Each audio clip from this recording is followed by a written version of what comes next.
What we're going to do today is show you a KISS oil change. That means keep it simple, stupid, nothing complicated, nothing hard.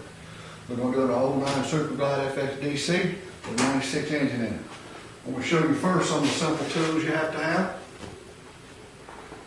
It's good to have an owner's manual, but here's, you don't need a lot of tools. They'll all fit in one little small bag.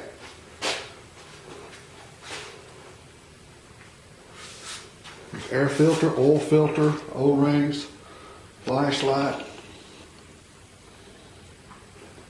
good shop lights.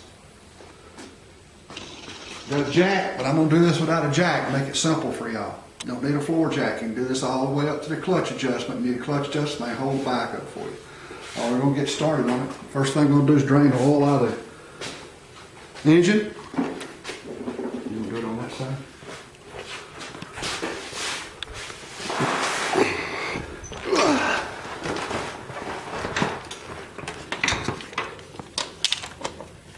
What size wrench is that? It's on the left side of the motorcycle. It's the side of the crankcase.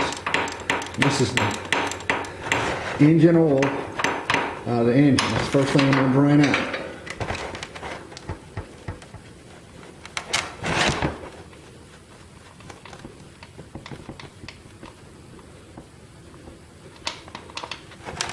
There you go.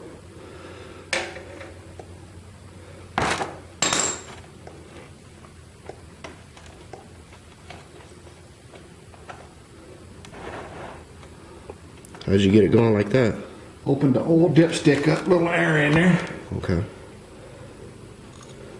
Always have a lot of shop rags around when you're doing this kind of work. Wipe stuff off with. All the Harley plugs have magnetic plugs.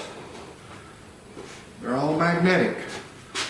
When you take one out, always wipe off what metal. Hopefully you don't have a lot of metal on it.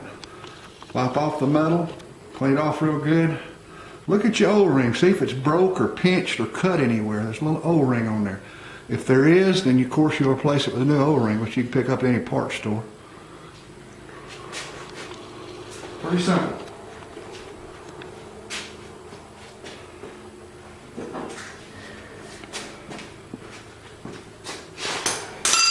We'll let that drain for a few seconds.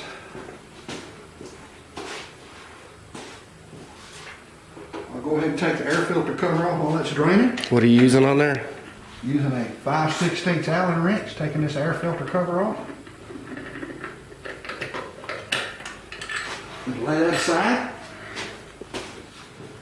Use a 5/32 Allen to get the air filter out.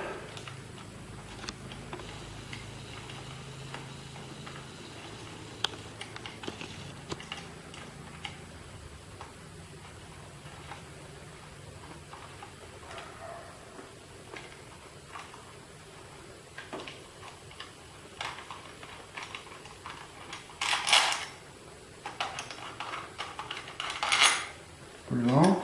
There's a nut plate on this, just slide it to the side. That's the first Allen wrench you took off. Nut plate fell down. You'll pick it up, put it back on, and get ready to put it back together.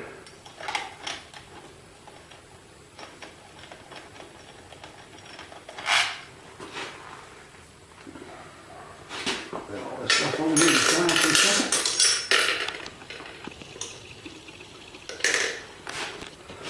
These are the ventilation tubes for the crankcase. Comes up through the head, pull them back out through. That's the air filter.